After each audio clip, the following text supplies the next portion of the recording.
الحمد لله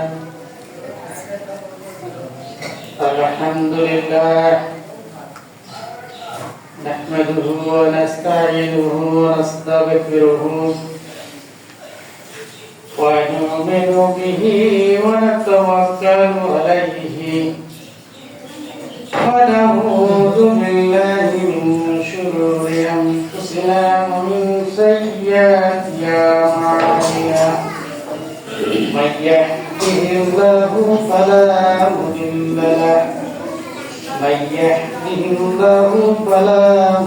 له ومن يضلله فلا هادي له وأشهد أن لا إله إلا الله وحده لا شريك له وأشهد أن محمدا عبده ورسوله الذي أرسله بالحق بشيرا ونذيرا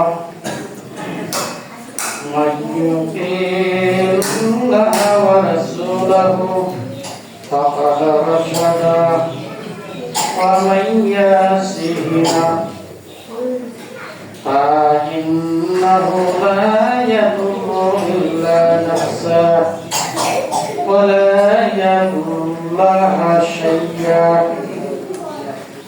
أما بعد فأعوذ بالله من الشيطان الرجيم بسم الله إن الله وملائكته يصلون على النبي يا أيها الذين آمنوا صلوا عليه وسلموا تسليما اللهم صل على محمد وعلى آل محمد كما صليت على إبراهيم وعلى آل إبراهيم إنك حميد مجيد اللهم بارك على محمد وعلى آل محمد كما باركت على إبراهيم وعلى آل إبراهيم إنك حميد مجيد আজকের সভার সম্মানিত সভাপতি আমাদের মাঝে উপস্থিত হযরত উলামায়ে ইকরাম সম্মানিত অভিভাবকবৃন্দ সম্মানিত এলাকাবাসী এবং আমাদের প্রাণ প্রিয় ছাত্র ছাত্রীবৃন্দ আসসালামু আলাইকুম। আল্লাহ পাকের বিশেষ রহমত যে আমরা এখানে এই মসজিদে সবাই কোরআন শোনা, কোরআন শেখা এবং জানার আমাদের সৌভাগ্য হয়েছে আলহামদুলিল্লাহ। এবং আরো সৌভাগ্য হয়েছে যে আমরা জোহরের ফরজ নামাজ আদায় করেছি এবং সুন্নত নামাজগুলো আমরা আদায় করেছি আলহামদুলিল্লাহ। এবং এই সময় পৃথিবীর আনাচে কাছে লক্ষ কোটি কোটি মানুষ যারা বেনামাজি হয়ে আছে,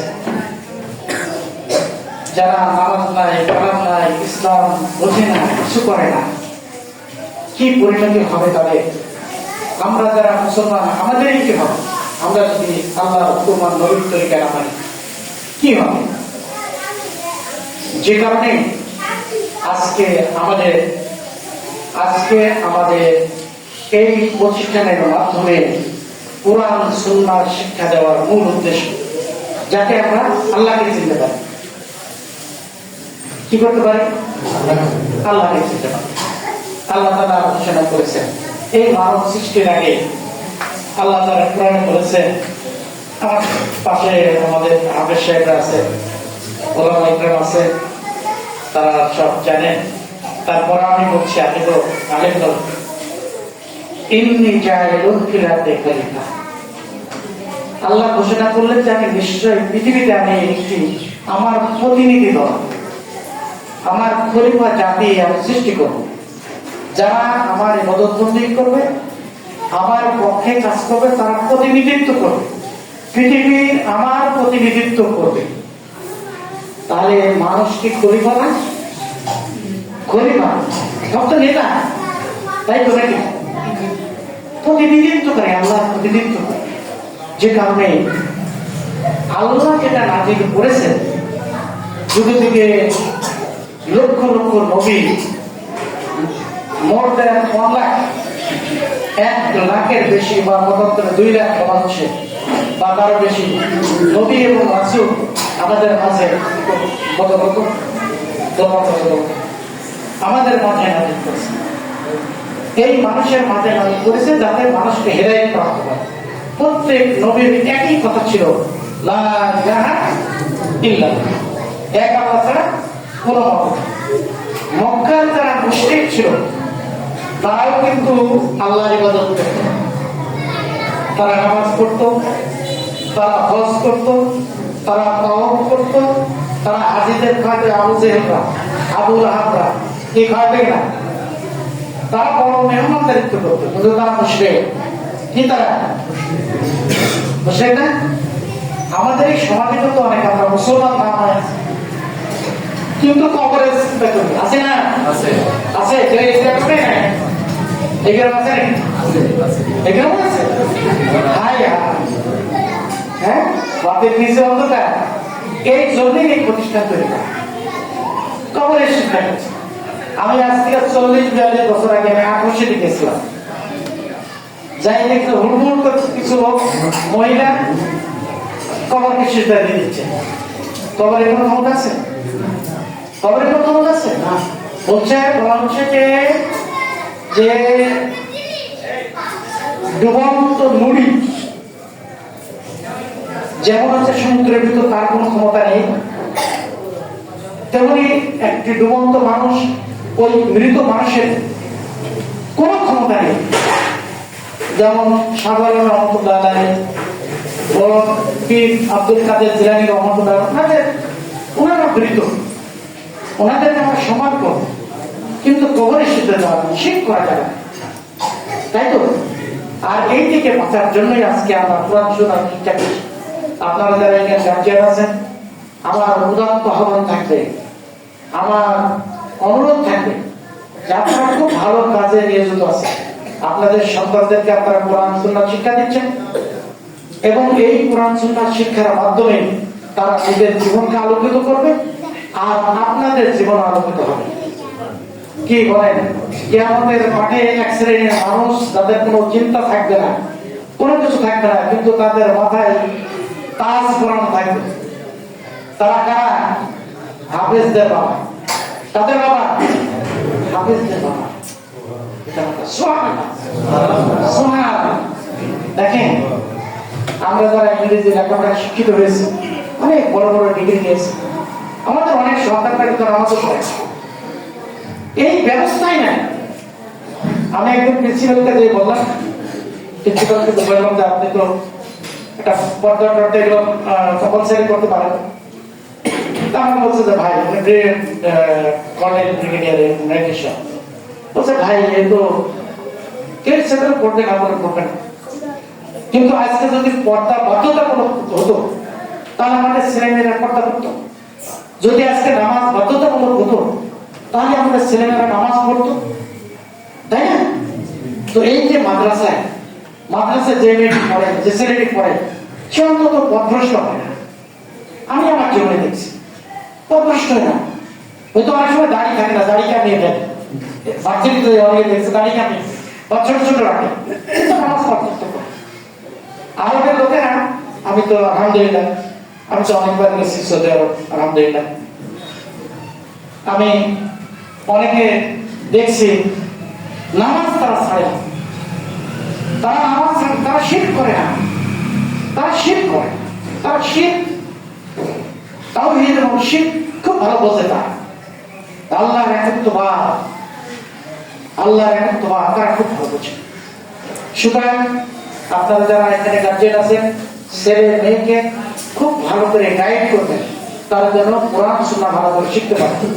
এই মাদ্রাসা যেন তারা গ্যাপ না দেয়, তারা যেন কোরআন মুখস্থ করেন, দরকারে অর্থ সহ করেন এবং তারা ভালোভাবে লেখাপড়া করে। এবং আমাদের এখানে আলহামদুলিল্লাহ আমাদের যে সামর্থ্য আছে, এই সামর্থ্যের ভিতর দিয়ে আমরা 5-6 জন শিক্ষক এখানে হাফেজ, মাওলানা, মুফতি সব আছে। এটা আমার পাশে বসে আছে। আমাদের একজন মেহমান আছেন, অত্যন্ত ভালো মাপের একজন আলেম হাফেজ, উনি আসছেন আমাদের মাঝে। তো আমরা সবাইকে সম্মান করবো, শ্রদ্ধা করবো। অনেক সমস্যার ভিতর দিয়ে আজকে এই মাদ্রাসাটা আমরা প্রতিষ্ঠা করেছি। অনেকে বলেছে যে এই মাদ্রাসা দিয়ে মানে কত কামাই জমায় রাখবো। অনেকে মনে করেছে মানে আমরা কি না কি করছি। এই মসজিদ যখন হয় তখন কি কত টাকা যেন এখানে আমরা মেরে খেলাম, কি করলাম।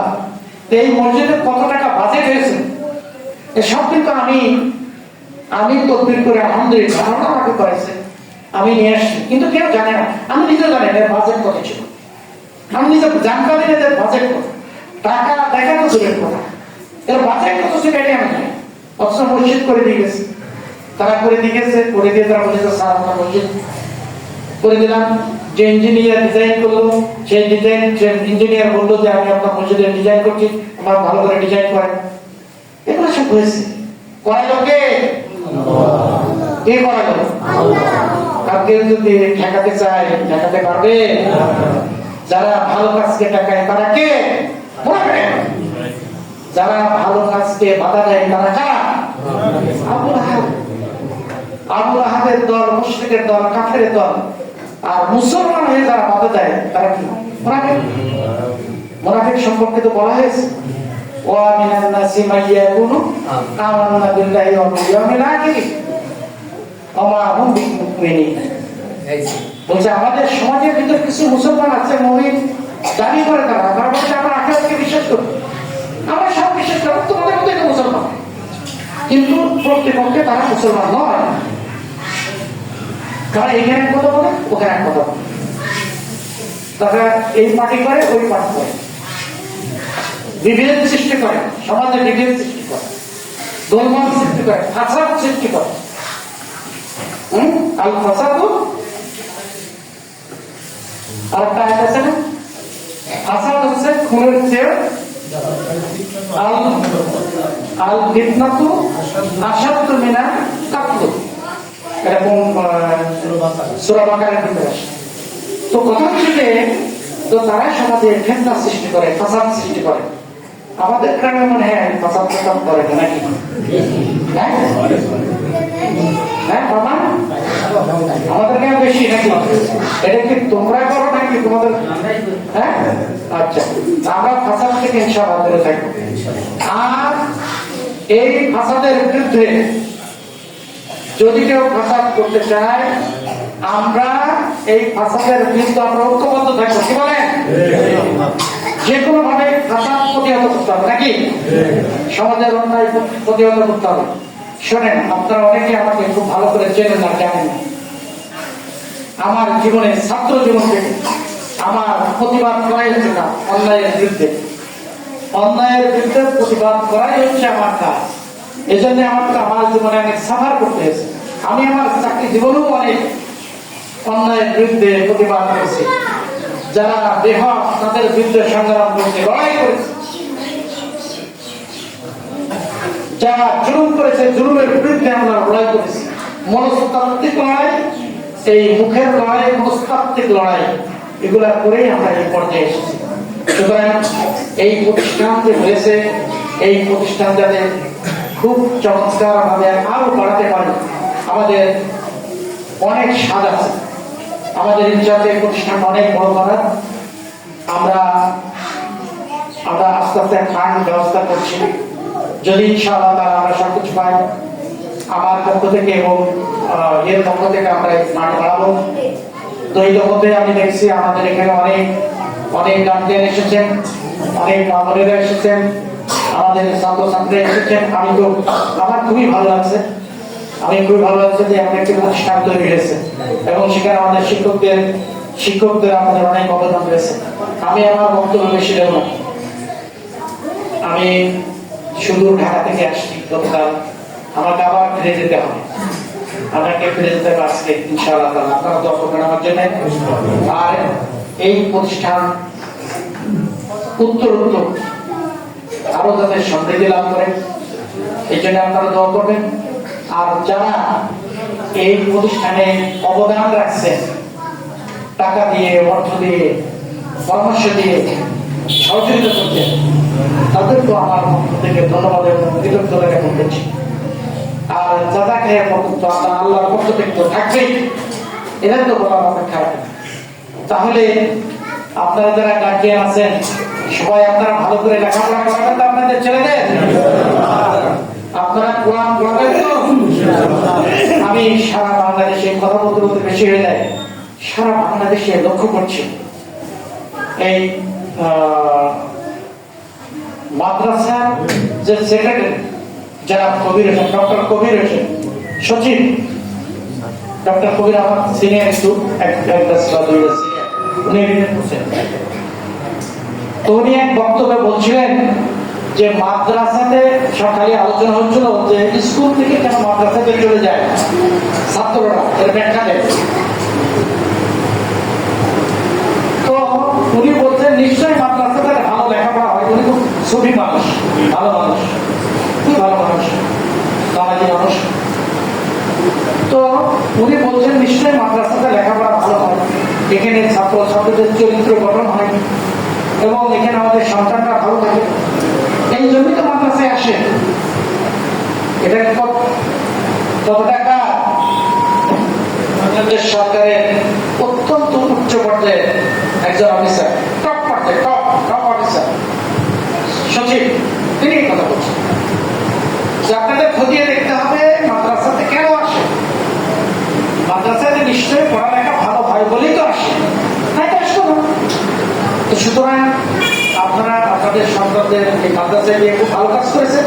তারা কোরআন সুন্নাহ শিখছে, ভালো মানুষ হবে, মানুষের মতো মানুষ হবে এবং তারা ইহক এবং পরকালে নাজাতের ব্যবস্থা হয়ে যাবে ইনশাআল্লাহ। আমি আবারও এখানে কথা বলতে পারে আমি নিজেকে গর্ব করছি। আর আপনারা যারা সবাই রয়েছেন সবাইকে আমার পক্ষ থেকে ধন্যবাদ এবং কৃতজ্ঞতা জ্ঞাপন করে আমার বক্তব্য শেষ করছি। আল্লাহ হাফেজ। ওয়া আখিরু দাওয়ানা আনিল হামদুলিল্লাহি রাব্বিল আলামিন। আসসালামু আলাইকুম ওয়া রাহমাতুল্লাহ।